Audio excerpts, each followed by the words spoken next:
And before we continue with today's session, it is very important here at Royal Roads University that we do an acknowledgement of traditional lands. And Royal Roads University acknowledges that the campus is located on the traditional lands of the Esquimalt and Songhees ancestors and families. It is with gratitude that we now learn and work here, where the past, present, and future of Indigenous and non-Indigenous students, faculty, and staff come together. Welcome. So today's session, I hope you're all in the right place, is the Doctor of Business Administration question and answer. And with me here today, I have Dr. Hassan Wafai, who is the program head.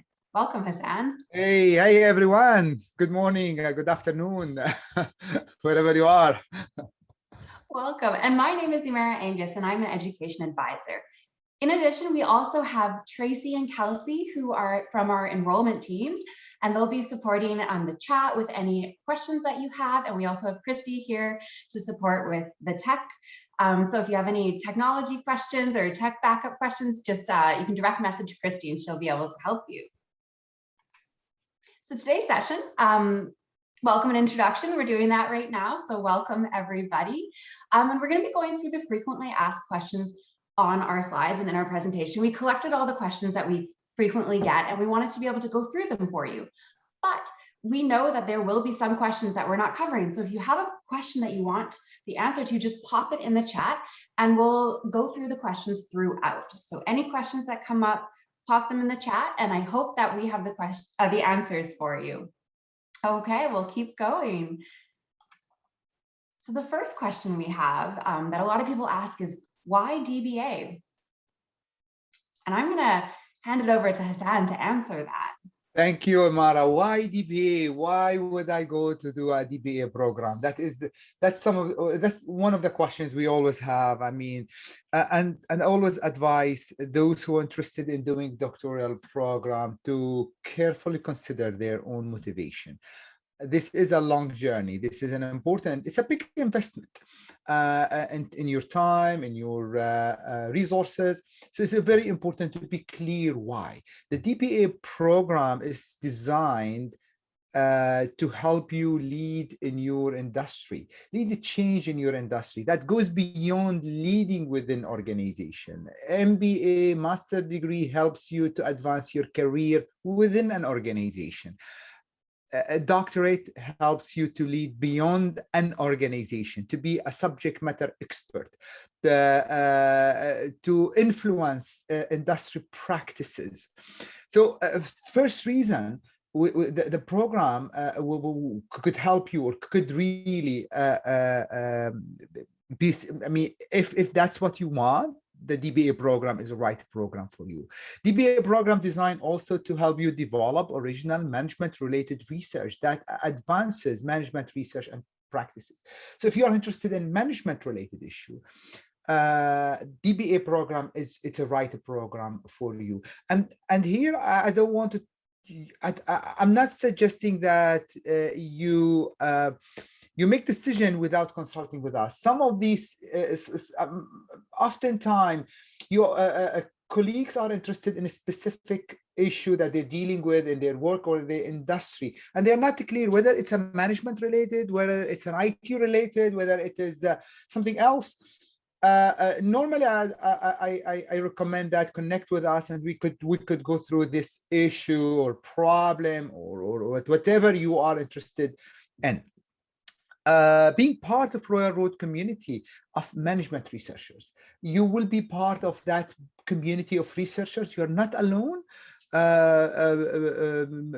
We have around 150 doctoral students currently in the program, and in DBA or DSOCSIZE programs, you can join that community, or and this community keeps growing actually.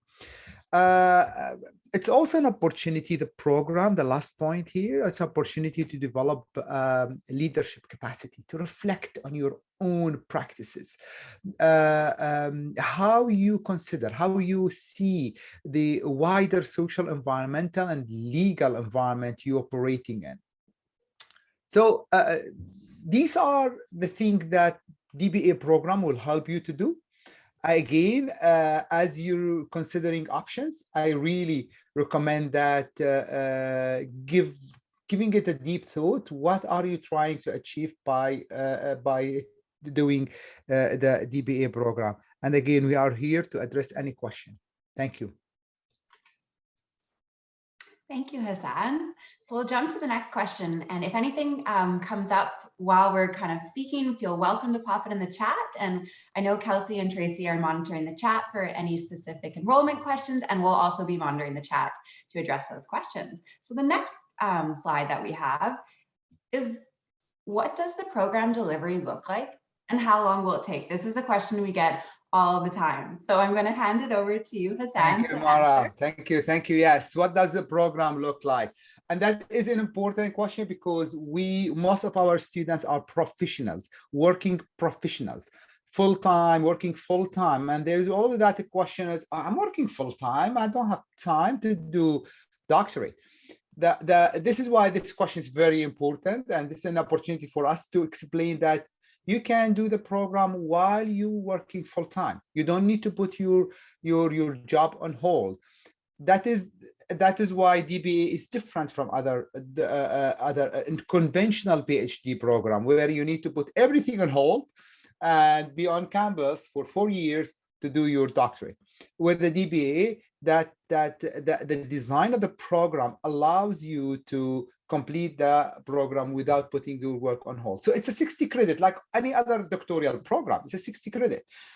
The hybrid design, that's a combination between the traditional, conventional, research-oriented PhD program and more applied DBA, kind of a traditional DBA program. So it's a Royal Road DBA. It's a hybrid program. It focuses on knowledge production rather than the master level learning. The program length is 4 to 7 years.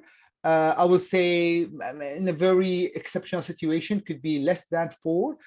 In a very exceptional situation could be less than 7. The delivery is a blended, and that is also important. So you don't need to be on campus all the time. There will be 3 residency only, 2 weeks the first year, 1 week the second year, and 1 week the 4th year.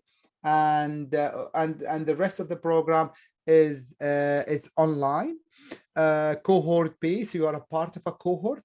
That is very unique in doctoral education. When I did my own PhD, and that's very common in all PhD program. This is a solo journey. You by yourself. Here you are a part of a cohort working together and supporting each other. It's a competency based. That is also important element. So it's a general program. So some people will say, well, you know what, can I do this kind of research? So it's a management related research. You can focus on a specific topic within management. The focus is a competency, the learning, how to reflect on your experience, how to impact industry, how you do the research. Next slide, please, Emara. I think we have a next slide here, correct? Yeah, here you go. So on the website, you see the schedule. This is the schedule for the next year cohort that starts in January 2022. Let me explain this schedule in a simplified manner in the next slide. This is a simplified version of the schedule. So basically, you can see here there are 3 stages. The first stage, the upper row, and you can see block 1, block 2, block 3, block 4. These are courses. So this is 1 year. So every row is a 1 year.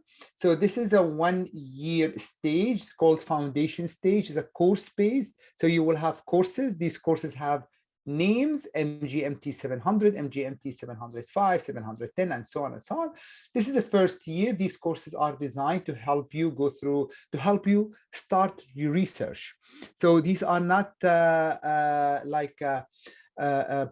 courses in different subjects. No, these are research oriented courses. So we have a qualitative research course, quantitative research course, research design course, and we have 2 general courses in management theory and practices, so to refresh your knowledge. This is the first year. The second year, you see, the second phase, you can read it here, second year research preparation. And during this phase, you will do the candidacy exam, you will submit your formal proposal, you will have your committee member, and you will start your research. Third and fourth year, you will execute the research, collect data, analyze data. Now, you will see in this schedule, there are 3 residencies. The first year, in the color that looks like a little bit greenish kind of things, the MGMT-A workshops, that is the residency, 2 weeks residency, the first year. And then the second year, 1 week residency, MGMT-P workshops, that's the second year. And the fourth year, also a 1 week residency. Thank you, Emara, for pointing on this residency. Yeah, third slides, if you don't mind, please. Next, yeah, here you go. So there are certain milestones, as you can see in this schedule. The first milestone, it's not here, it's your coursework. The first year you finish the coursework, this is the first milestone. Second milestone, dissertation supervisory committee, that's toward the end of the first year. Comprehensive examination, or what we call it candidacy exam, that is in the second year, at the first 6 months of the second year. Dissertation proposal, after you finish, you complete your candidacy, you will submit your final proposal. And then the defense, in Europe we called it viva, the defense toward the end of your program. These are the key milestones. So this is the way, this is how the program is structured. These are the key milestones. Again, 3 stages: first year, second year, and third, fourth year. First year foundations, second year preparation, third, fourth year executing the research. I see questions here on the chat, Emara. Yes, I've been following some of the questions, and they've been answered as we've been going, and there's a few that we're going to be answering around the application requirements. But one that I was hoping you could dive a bit more into right now, Hassan, is more about the day-to-day of residency, like what that looks like. When are you, like what does day-to-day look like? When do you arrive? When do you leave? Thank you. You go to lunch with your cohort. Like, what is it like? Yeah. That's a great. Thank you. So the first year residency, 2 weeks again. Second year is 1 week. Third year is the fourth year is 1 week. To explain it, the closest things that could come to your mind that could resemble the residency schedule and the nature of our residency is a conference. So if you are participating in a conference, very much like you're doing the residency at the doctoral level. So it's a workshops, less than classes. So you will have classes, but that only in the first residency, but the rest, the design the design will be around workshops and the different types of workshops. So you will present your research to other students, and other students will present their research to you. You will hear from faculty who will present for you. You will hear from experts in the industry. You will have your own office on campus. You come and join open office space. You work with your cohort together. It's an opportunity for you to start forming that safety net of researchers, other colleagues you're going to work with. I say this is a very important time and element of the doctoral program. Also, you will have opportunity to have a mentor from senior students, and you will be mentoring new students as well. This kind of relationship is very important, because at some point after you graduate, you will have your degree, you will have other researchers working with you, you will mentor them, and you will work with senior researchers who will possibly mentor you. That relationship is very important. So That's the nature of our residency. So to repeat, it's a workshop-based, different types of workshops. It's an opportunity to meet colleagues and build a community of practice with other researchers. I hope I did address that question, Emara.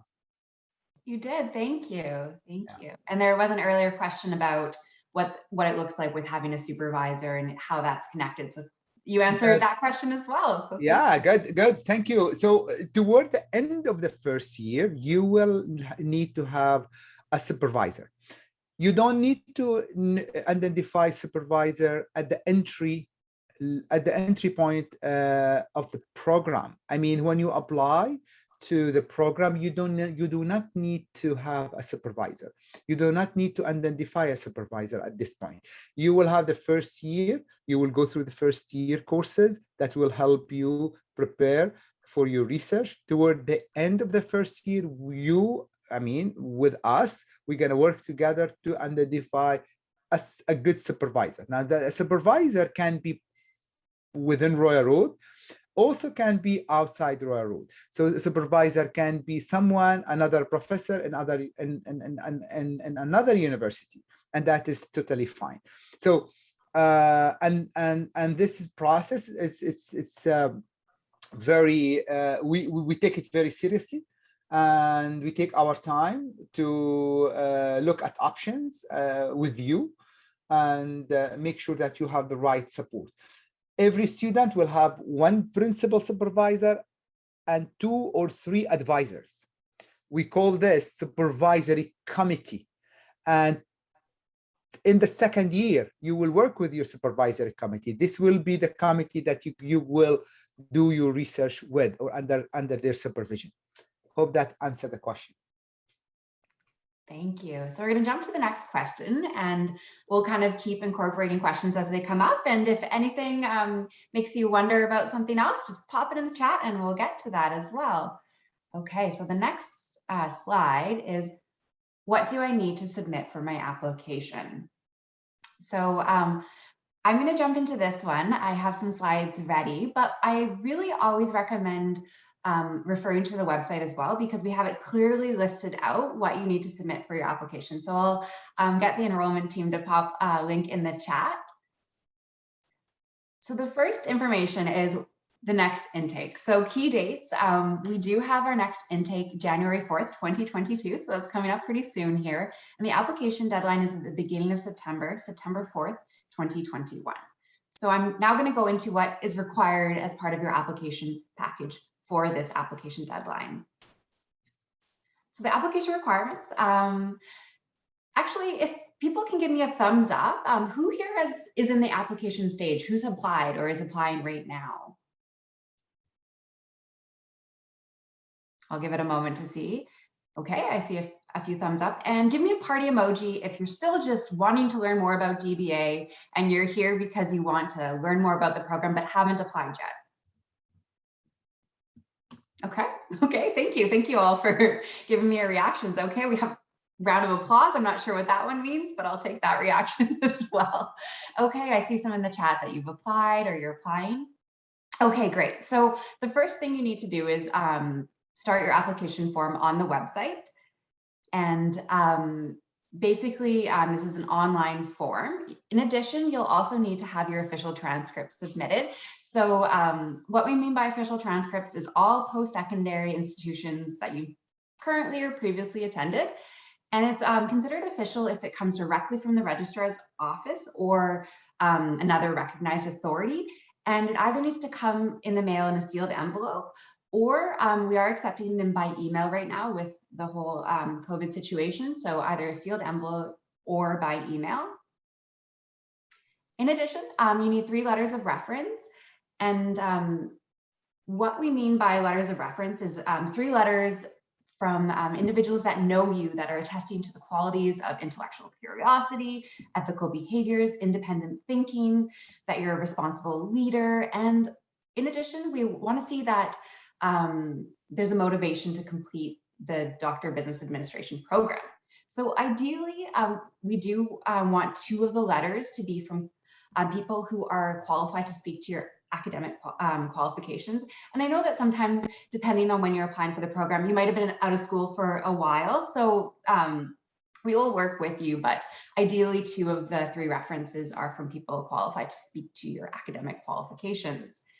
In addition, a program proposal, which I saw a question in the chat about that. We're going to go into more detail. So I'm not going to touch on that other than that is part of the application requirements for this program.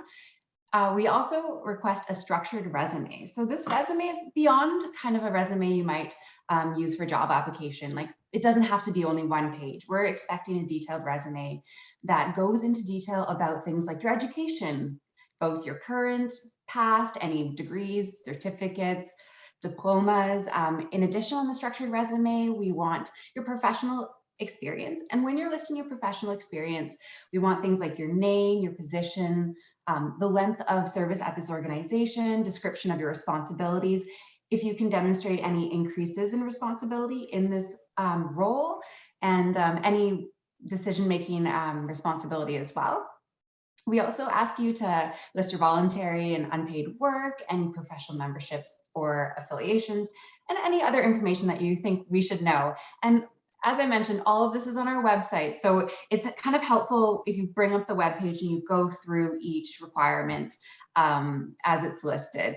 And I'll also jump into a bit of additional information that may be required.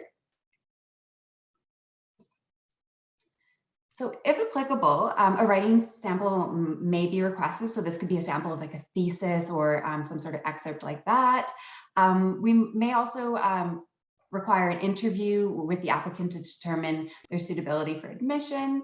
And applicants declaring permanent residency or convention refugee status in Canada must submit a copy of their permanent residence card along with their application. And a transcript evaluation fee or credential evaluation report may be required if submitting international transcripts. In addition, an official English language proficiency score report or any other evidence of proficiency in English if it's not your primary language. And we may request a few other documents. I know this list looks a little bit intimidating, and I want to mention that we do have a great enrollment team here to support you. So if you have any questions around any of these requirements and whether or not you need to submit them, please connect with us directly. Kelsey and Tracy are really knowledgeable in helping you navigate that. So I'm pretty sure they shared their contact information in the chat, but if not, I'm sure they will now. And you can connect with them if you need support around this, because we understand everybody here has individual needs and has a different career path to bringing them to where they are today. Okay. So document submission, we have this information as well, but we do get a lot of questions about where do I submit these documents? So it's on our website, but here is the information for Canadian citizens, permanent residents, and convention refugees, as well as international applicants. So there's the address, then we also have the email. Email is the best way to submit the documents, but you can see that as well on our website. Okay, so I'm going to pause because I saw a question come in the chat before I go into how should I approach my research proposal. Hassan, one of the questions I saw was, what's the difference between like a DBA and another kind of more regular PhD, and are there benefits of doing one or the other? And we get this question a lot, so I'll include it in the slides next time. Yes, actually, that's a question I wanted to address. And one of the colleagues was referring that, is that correct that PhD is better than DBA or the other way around? Now, the short answer is no. I wouldn't say one degree is better than the other. It depends on where and what you want to be, where you want to be after graduation. PhD program designed to produce faculty member like me. I did a PhD program, and I want to spend my life in academia. This is where I want right now. Now, PhD program does not necessarily prepare graduates for careers beyond academia. According to recent statistics in Canada, around 80% of PhD graduates could not find job within the industry. 80% of PhD graduates could not find job in the academia, and they have to find job in the industry, and they are not necessarily prepared for jobs in the industry. This is why DBA program, it's designed to help students to work in the industry. Now, with Royal Road DBA, since it's a hybrid, that's mean a combination of a PhD and a conventional DBA. So we argue that this program will prepare you for careers within and beyond academia. That means you still can apply to academic jobs. If you want to work as full-time faculty member, for example, DBA program, it's very much a well-known brand, very much like any other PhD program, especially Royal Road's a government university. It's a public university. It's one of the 5 research-intensive university in PC. So you're getting your degree from a public university, prestigious university. That means you will be qualified to apply to academic jobs within Canada and internationally.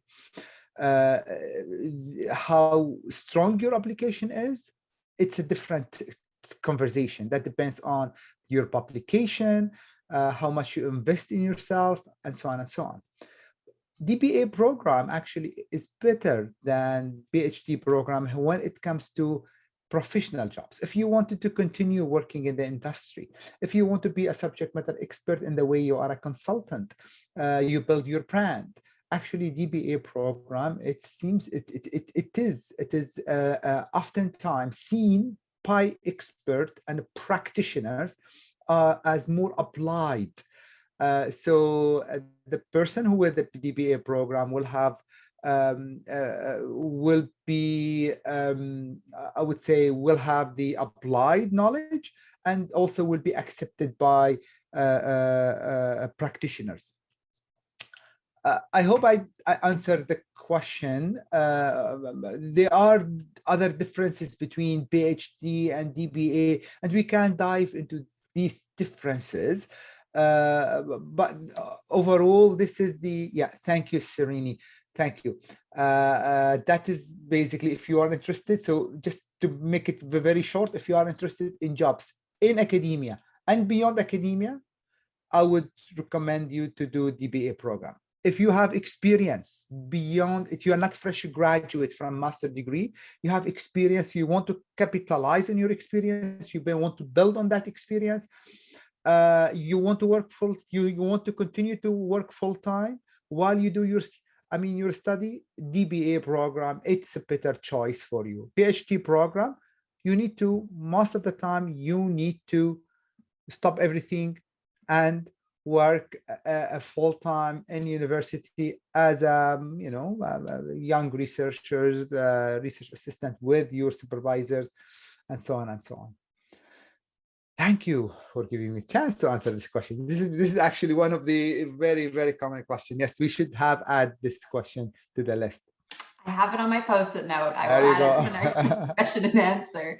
Okay, and here's another question that we also get a lot. So the question is, how should I approach my research proposal? Good. So to clarify, this is the initial research proposal. This is not the final research proposal. This is only the initial research proposal. This is part of your application. In the application, as Emara said, you need to submit an initial research proposal. As on the website, this proposal should be between 2 to 5 pages. That's all. It's not overwhelmingly stressful. 2 to 5 pages. So what do we want to see in this proposal? We want to see a research problem, researchable problem. And based on the proposed research problem, you will formulate a research question.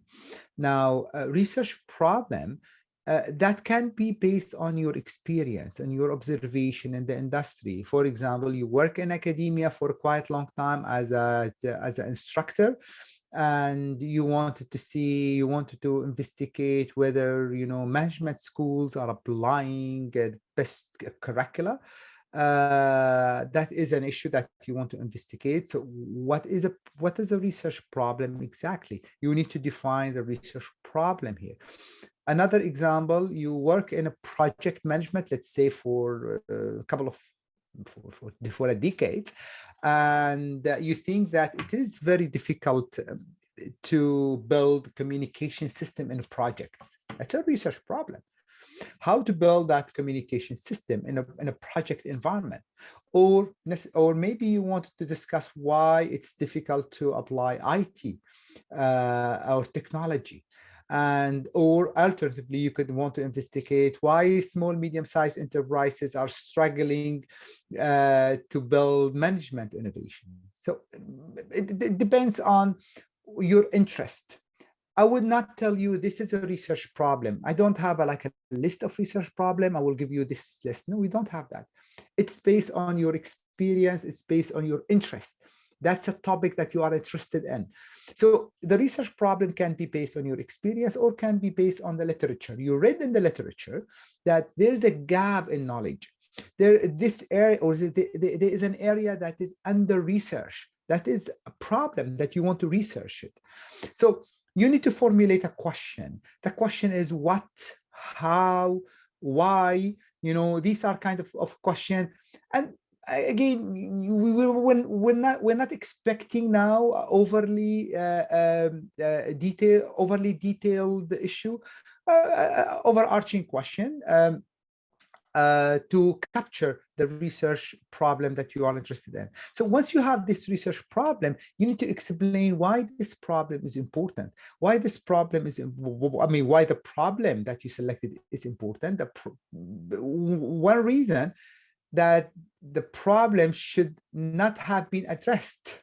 If the problem has been addressed, it's no longer a valid research problem. So you need to demonstrate that you have done a little bit of research to show that this problem is still a relevant issue and is still important. And this will impact the industry, will impact the practice.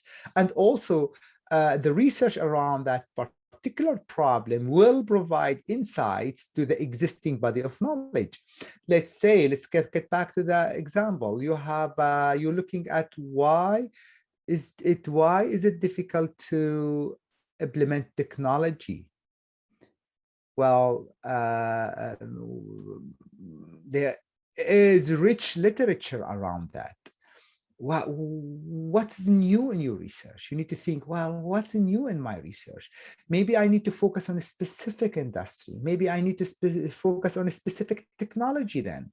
Maybe I need to think about artificial intelligence or augmented technology in a specific industry like education. Then here you start to have like a specific contribution. And the problem that you will identify then will have a specific importance, and you could formulate your research question around what, for example, what factors contribute to slow uptake of technology in, or let's say augmented technology in education industry, something like this. So it is critical, and I would say it's critical to demonstrate that you have read some existing literature.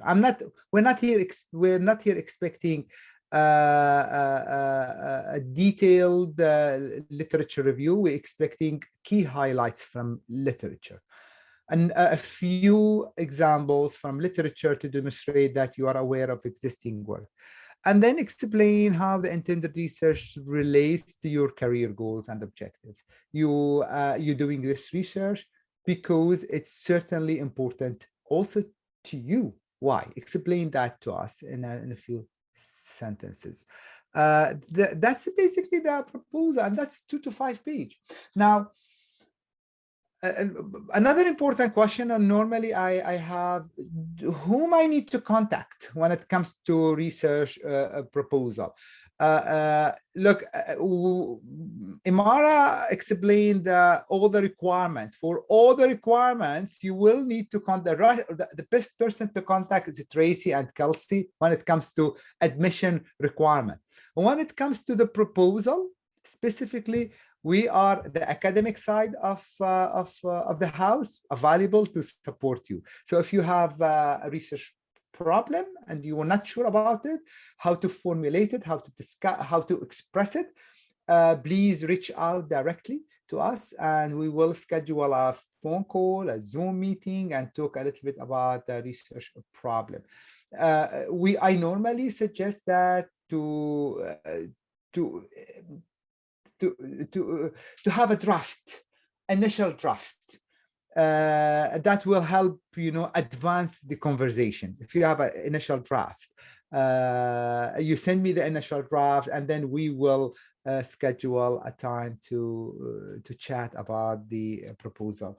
Hope that is clear. I'm happy to address any question. I see some question with emoji faces there. Okay. The question, we were just kind of going over the application requirements and how you fill out your online application. And then in addition to your application, you submit supporting documents like the research proposal. And that's just part of your whole application package. But we do need to receive that to consider your application. Okay. And I wanted to mention as well, Hassan and myself, we hosted a research workshop a few weeks ago, and we took a recording of it. So in that workshop, we talked all about the research proposal and really dove into how to formulate one. So what I'll do in the follow-up email that I send to everybody who attended today's session or registered is I'll include a link to that. So you're welcome to watch that, and it goes into more detail. And if you have questions, please connect with us and we can support. So I'll jump to the next question that we have here. And this is also a question that we love to talk about and go into. And the cohort for DBA is pretty interesting. A lot of people from a lot of different industries. So the question is, what is the cohort going to be like? Thank you. That's an important question. Now, this has different dimensions. So one of the questions I got, how many students per cohort you have? We will say, well, students, this is the first cohort we have. This is when we had the on-campus version of the program. We still back to this version. When I say version, we over the last 18 months, like all other universities in Canada, we had to deliver our programs online, purely online because of COVID. Now we're back on campus. So this is the first cohort. This 12 student. The second cohort right now is 17 students. We will be around that number. 17, 18, 15, depends on the number of students, but that is the average. That's a range, I would say.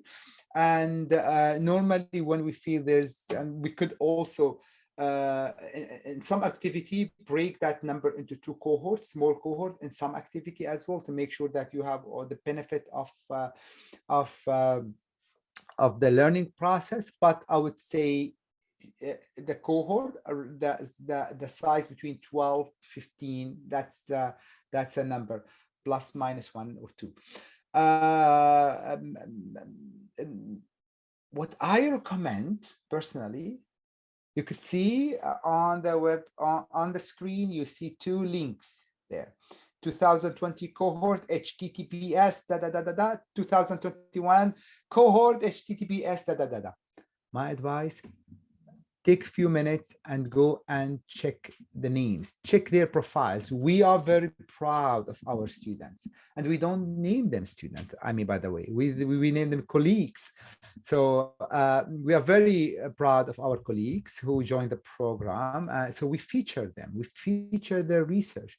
They are already leaders in their industries. Check their profiles. Look, the second cohort, 2021, they also uploaded videos about themselves. So go and check this.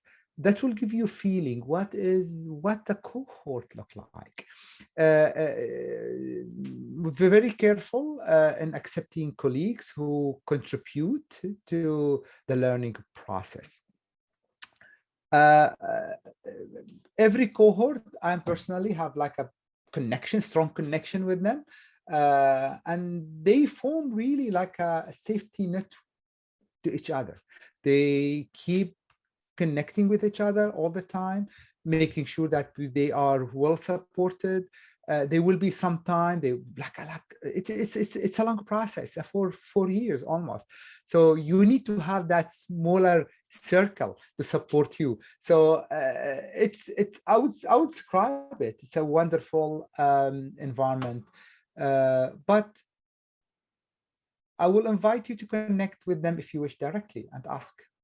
And they will tell you, or perhaps if you are interested to connect, let's say with Carly, send us a note and we will connect you to Carly to talk with her. Of course, there will be some commonality between you and the person you're interested in, for example, in terms of research topic, in terms of geographical location. So we will be happy to connect you with our colleagues to get more information from them about the program. Yeah, Mara, back to you. Thank you. Okay, so the next question that we also love to dive into, and it's important because we do understand that a DBA program can be expensive. The question is, can you share more info about funding opportunities? Thank you. This is also one of the common question, and I see this is a very legitimate question. We understand, I would like just to say, we understand it's a big investment. Now, when we look at the tuition fee as the total, it's a big investment. But when we consider it over 4 years, they may be a different picture over 4 years. The first source of fund that you may want to consider is self-funding. I always advise students that even for those who are interested or they are targeting external funding, to ensure that they have enough fund at the point they enter the program, at least for the first year. And that will give them the time to prepare for external funds, get money from external funds. So self-funding, it's always the first possible source of funding. Internally, we have limited internal program funding, what we call it internal awards. For the DBA, last year we have, I think we had like 3 students who got internal awards. Internal award it's not that big amounts. I think between 10,000 to 5,000. We have 2 students get 10,000 and 1 student get 5,000. It's renewable for a second year, subject, of course, to meeting certain conditions. So internal funding program, it's available, but I will consider it limited. Now, there are external funding opportunities, a lot of external funding opportunities. And we say a lot, yes, they are a lot, but these funding opportunities are competitive. So it's not just like I apply, I'm gonna get it. No, these funding opportunities are competitive. Now, from my experience, and I speak from my experience, those who are interested and serious about getting funded, they always, oftentimes, perhaps better than the word always, oftentimes they end up getting funds. Oftentimes. And there are, again, many funding opportunities. Now we don't have that time today. This is beyond the scope of today. But what I will advise you, you see a link here. I see the link that our colleagues post on the chat to Royal Road Financial Aid website. It's a fantastic resource to look, especially with a new form of the website. So I can say that with confidence. It's a well-structured website. You go there and you will see all the information about available funds, internal and external. I can assure you there are external funding opportunities, and these are these are not limited. There are a lot of funding opportunities. You need to go through these opportunities. Some of these opportunities will require specific conditions. Some of these opportunities are open to international students. Some of them are open to both international and domestic. Some of them requires a partner from the industry. So different requirements for different opportunities. I'm highlighting here on the screen. You see two examples.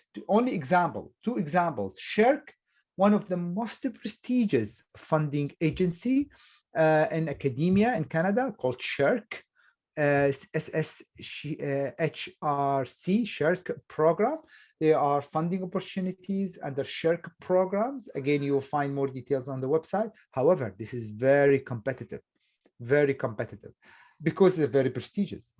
And those who are interested in academic jobs, it's very nice, very strong to have a SHERC application of SHERC funds on their on their CV. MITEX, it's more applied and it's more accessible and still prestigious. So I can say in our program, in the first cohort, we have like 3 students fully funded from MITEX, 3 or 4 students fully funded from MITEX. So MITEX, I would always recommend the student to have a look at MITEX Accelerate program, specifically MITEX Accelerate program. That's a program that I normally recommend students to review for possible external funding opportunity. Once again, I encourage everyone to look at the website. There are a lot of details about all funding opportunity, the deadlines, requirements, what you need to do. There's also links to read about experiences, those who applied, and the best practices, steps, and so on and so on. Hope that explained the questions, student funding. Emara, back to you. Thank you, Hassan. So the next question that we have as well, and I know we're coming to the end of today's session, but we want to make sure to equip you with the support that you need. So the question is, I could use some extra guidance with my application. Who do I contact? And for application support, our enrollment advisors are really here to support you. And we mentioned this throughout today's session, and they're here literally, Tracy and Kelsey are here to support you right this moment. And in addition, you're welcome to reach out to them if you need support with program details, if you have any questions or need support with the application and like how to submit documents, any admission requirements, transfer agreements, campus and student services. They can connect you with these resources as well. And our website, we make sure our website is always up to date with information. So we do our best to outline it there of what is required. And I have some information. So this is our enrollment advisor information, and it's also included in the chat. And here we are.